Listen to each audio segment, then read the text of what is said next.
السلام علیکم everyone and welcome to my channel Islamic reviews. میں ہوں سائرہ. آج ہم بات کریں گے دجال کون ہے. زمین اپنی پیداوار 1/3 کم کر دے گی. آسمان سے بارشوں کا سلسلہ کم ہو جائے گا. چنانچہ زمین کی غلہ اگنے کی صلاحیت کم ہو جائے گی. 1 سال گزرے گا اور زمین اپنی پیداوار مزید 1/3 کم کر دے گی. آسمان سے بارشیں مزید کم برسیں گی. تیسرے سال اس صورتحال سے دنیا میں شدید قحط آ جائے گا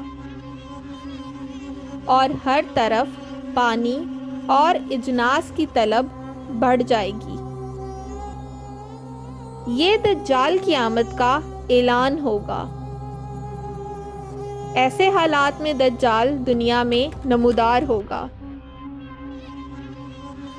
دجال ایک شخص کا نام نہیں، دنیا کے نظام پر ایک سوچ، ایک عذاب اور ایک بہت بڑی آزمائش کا نام ہے.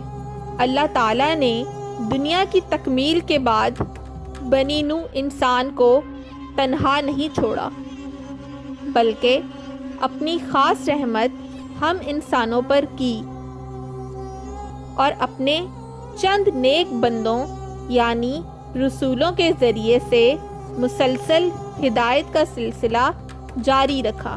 جس قوم نے اطاعت کی وہ کامیاب ہوا، اور جنہوں نے خواہش نفس کی پیروی کی وہ سب عذاب کا شکار ہوئے.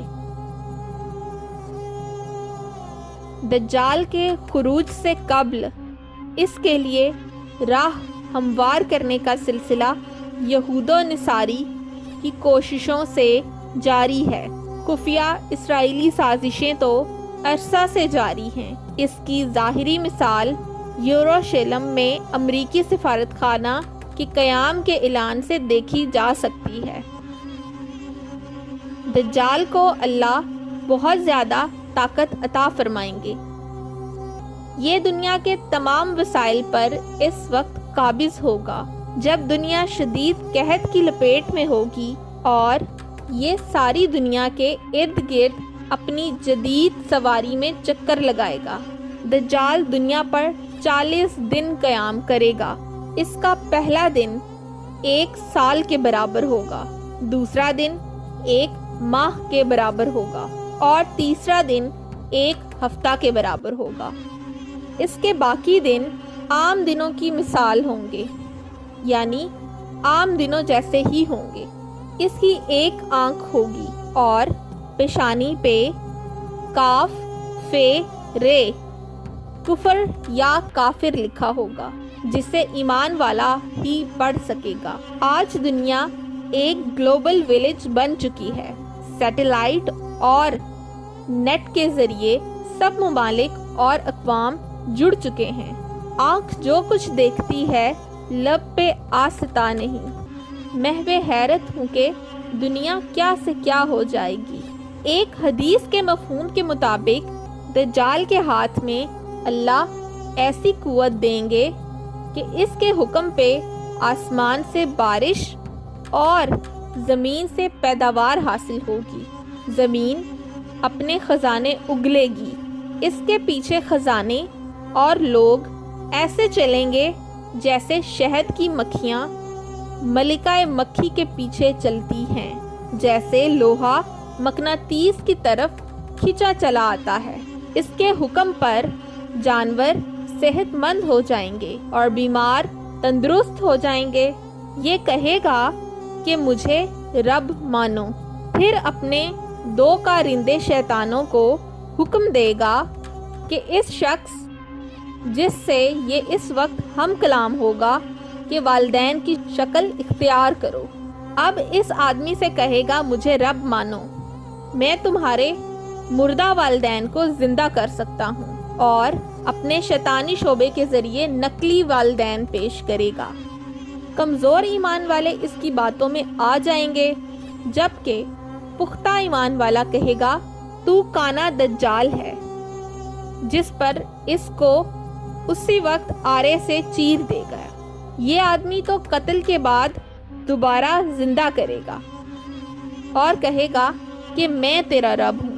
یہ سب دجال کے ذاتی کمال سے نہیں ہوگا، بلکہ اللہ تعالیٰ اس کی رسی دراز کریں گے اور انسانوں کی آزمائش کے لیے اس کو قوت دی جائے گی کہ دیکھا جائے گا کہ کون حق کی پیروی کرتا ہے اور کون باطل کی۔ اس کے پاس بہت سے ہرے ہوں گے، بہت شعبدے ہوں گے اور وسائل پر اس کا قبضہ ہوگا۔ یہ دنیا میں قیامت سے پہلے ایک قیامت برپا کر دے گا۔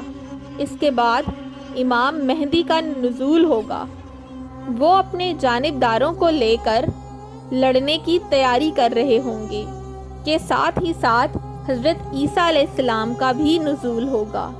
حضرت عیسیٰ علیہ السلام دجال کو باب لد کے مقام پر قتل کریں گے۔ اس وقت دجال کے ساتھ 70,000 یہودیوں کی جماعت ہوگی۔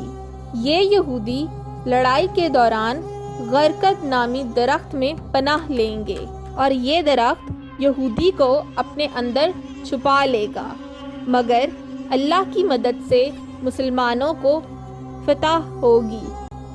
فتنہ دجال ہمارے لیے قیامت تک کی سب سے بڑی اور ہولناک آزمائش ہوگی۔ اس سے حضرت محمد صلی اللہ علیہ وسلم نے پناہ مانگی اور امت کو محفوظ رہنے کے لیے سورۃ کہف کی پہلی 10 آیات حفظ کرنے کی تلقین فرمائی۔ اللہ مجھے اور آپ سب کو اور ہماری آنے والی تمام نسلوں کو اس سے محفوظ رکھے، آمین۔ ناظرین، میں امید کرتی ہوں کہ آپ کو یہ ویڈیو پسند آئی ہوگی۔